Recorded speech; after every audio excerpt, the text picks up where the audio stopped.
Hello lovelies.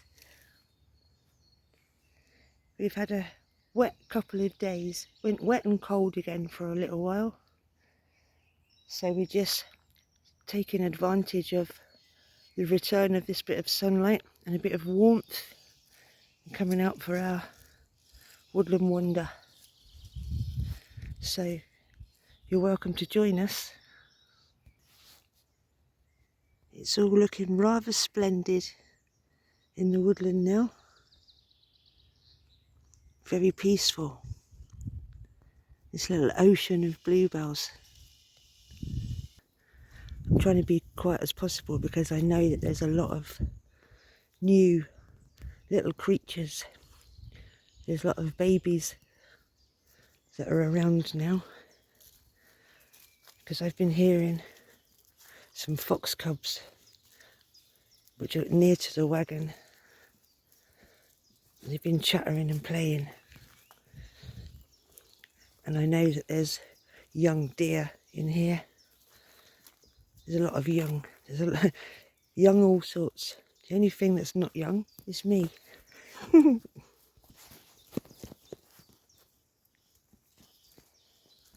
I know from the comments that came in on the last video that I did that a lot of people found that it was relaxing and calming, and that they enjoyed seeing the woodland and the green spaces.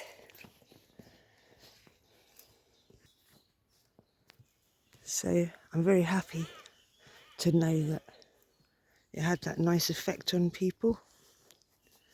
There were lots of comments, loads of comments, and lots of questions. Some of the questions were the same. They asked me the same things.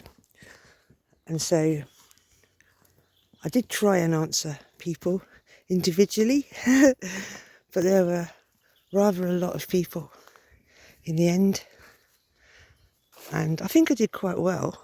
I didn't do too badly, I don't think, on trying to answer the individual questions. If I missed yours, I'm sorry. But I decided to try and do this video to answer the questions at once, and to give a little bit more information about things I know, or my experiences, and how I'm doing it. So this is what this video is going to be about. But just before we get into all that, just have a few more moments of just walking, being quiet.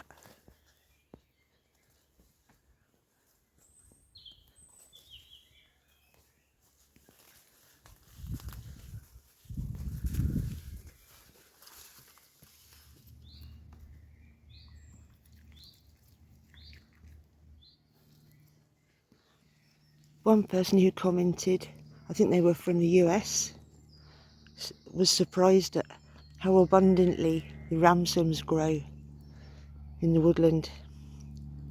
They are abundant is the word. All that you can see is mostly ramsons, or ramps as they seem to call it, I think. The wild garlic, which is in flower now. Look at that.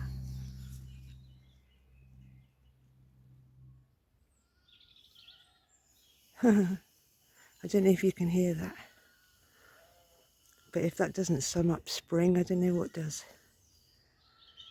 Bluebells in the foreground, and lambs bleating in the distance.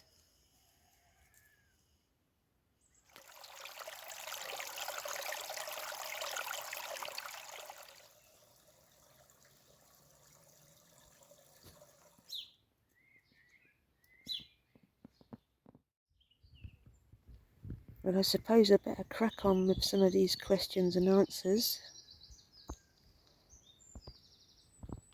We haven't got time to sit here dawdling, have we, Min?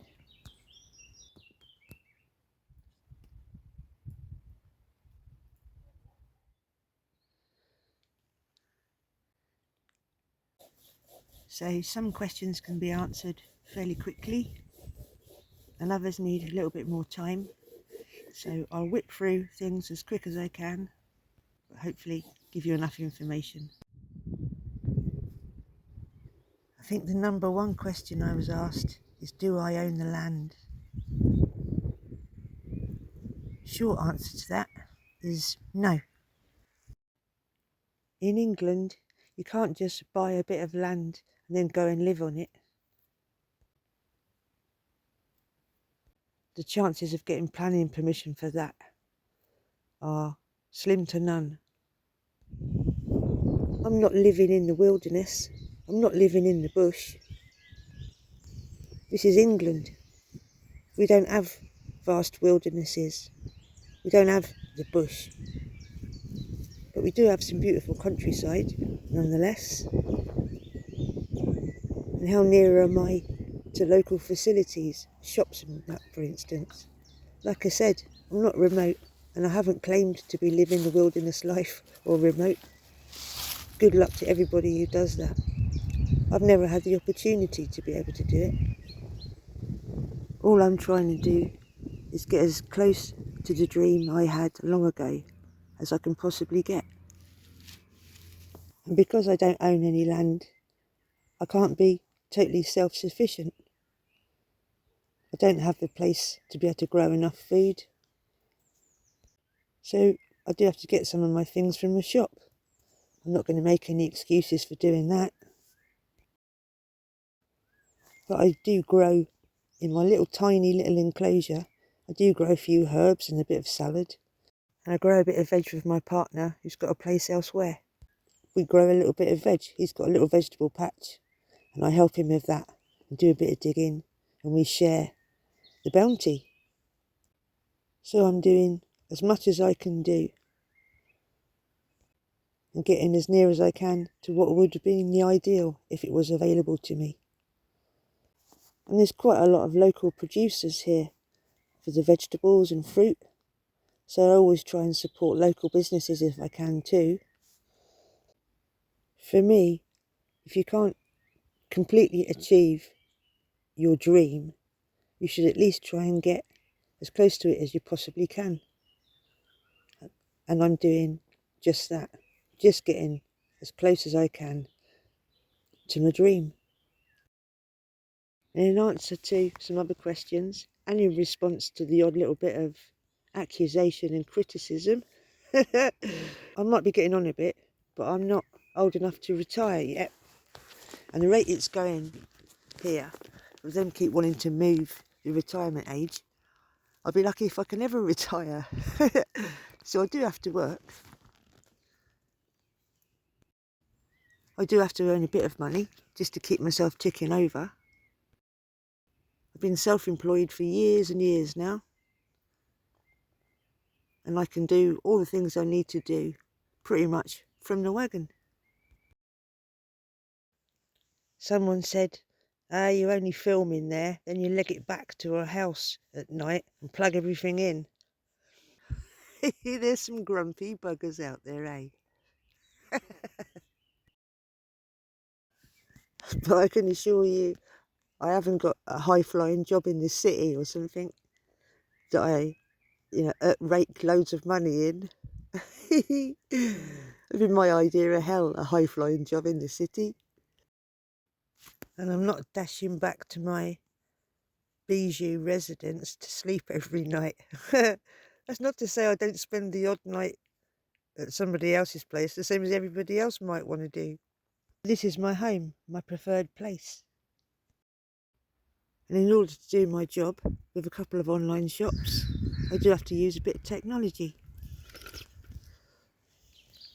The majority of which I can do on my phone.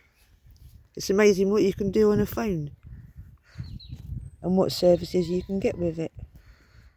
But keeping an eye on the time, I suppose. Oh, nearly 3:30, Minnie. A smartwatch when you're living in the bush? Ha! That's not a realistic story. Urgh. I'm not living in the bush, mate. I'm living in a wagon. And these days, there's stuff available to us that were never available when I was doing it 20 years ago. Little solar panels like this, little battery charging units like this, and from them I can charge up my phone. And my phone service gives me access to unlimited internet. I can binge watch YouTube if I want to, but I can also do my emails, get the messages, do my social media things as far as the business is concerned, and do the majority of what I need to do with it to run my little business. Yeah, you're only doing this to get monetized.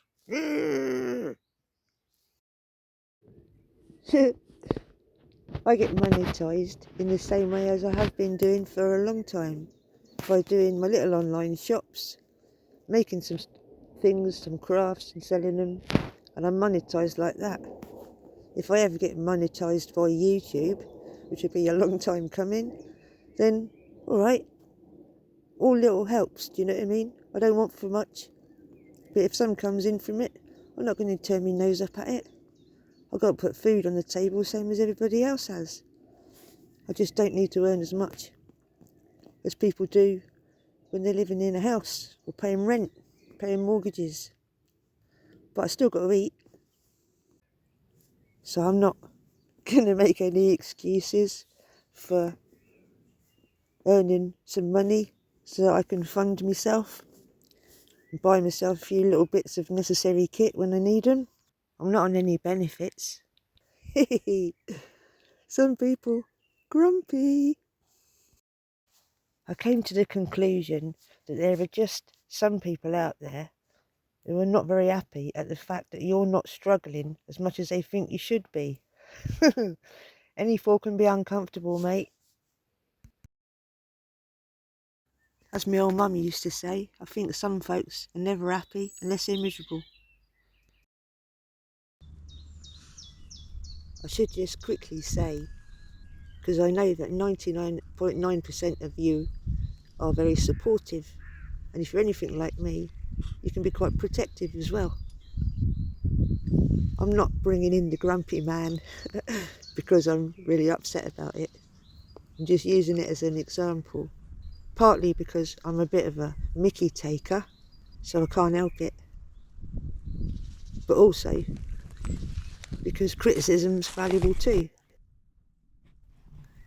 And as any of my personal friends would probably tell you, I'm no shrinking violet. I'm a bit of a tough old bird. Maybe even a bit gamey, who knows? But like I said,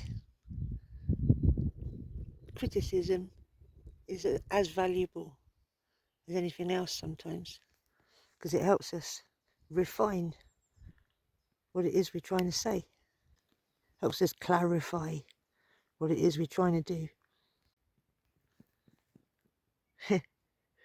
So it's all useful. It all helps me personally, helps me develop the channel so that there's no misunderstandings. So even you, Mardy Git, even you have got your uses. But anyway, that's enough of that, eh? Let's just finish the rest of the questions. Jog on, Mardy Git, jog on. Another popular question, subject was, but what about when it's raining? What about when the weather's really horrible? Right enough. It can be pretty miserable if you're not prepared for it. If you get cold and damp, it's not a good place to be. You will get pretty miserable pretty quick if you haven't got your stuff together. If you haven't got the clothing, as somebody said, there's no such thing as bad weather, just inappropriate clothing. So that's a big part of it, and being prepared, having wood stored away so that you've got dry wood all the time. Always having a little bundle of kindling that you keep dry somewhere. Basically making sure you can keep yourself as warm and dry as possible, which is why I also built the shelter. So that whatever the weather's doing, I have still got an outside space where I can sit comfortably. And if you're like me, you're not the most organised person in the world. You'll learn pretty quick when you start doing this that some elements you have to get organised. You'll learn that if you don't get some wood together, you're going to struggle. You're going to suffer for it afterwards. You're going to get cold. And if you do it for too long, you'll get ill too. So you just have to learn, and you have to discipline yourself enough to get the stuff done that you need to do, to keep yourself warm, keep yourself going. Another question that was asked was, are you not scared to be on your own in a place like that? And the answer to that is, no, I'm not scared when I'm at the Wagon. It's my haven, if you like. I'm not scared when I'm here. I'd be more scared if I was in a city, in a flat somewhere, where there's loads of people all around. That'd probably be more scary to me nowadays. We've got no big dangerous animals in the UK, so I'm probably the scariest thing in the woods anyway. And as I said before, I'm not a million miles from civilization, and I've got a phone for emergencies if I need it.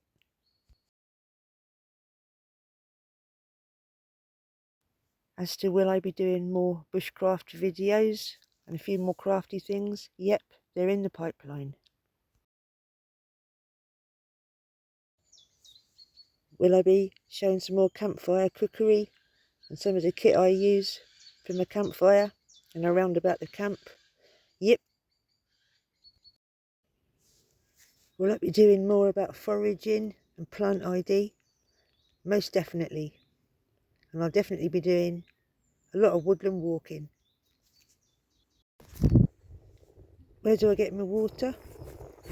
Well, I can fill up from a tap just across the fields if I want to, which I tend to do from my washing water. And I drink spring water, which I collect from a spring. Will I be sharing some of my art and crafts? It's very probable.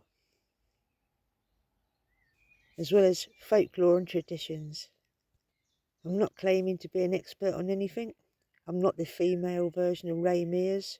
Wish I was. But I'm happy to share what I have learnt, and I'll also share what I learned from other people, which includes other people's channels if I think they've got good advice on them, or if I think they're just nice channels to look at. Because I'm also keen to support small channels as much as I am to support small businesses. So that's probably about as much as I'm going to get covered on this one, I think. Hope that's cleared a few things up for a few folks, answered a few questions, and given them a bit more of an idea about what's on offer. One of the great things that I hadn't thought about that might come from having a channel is the opportunity to share knowledge and also to connect with other people that are trying to do the same thing, trying to sing off the same song sheet, if you like. So I'll be doing that. I'll be sharing what I know, but I'm also happy to share what other people know. And if you know things, if you know better, then you're welcome. My hope is that we develop a useful community. So thanks for your questions, thanks for your inspiration, thanks for your support. And for now, good night.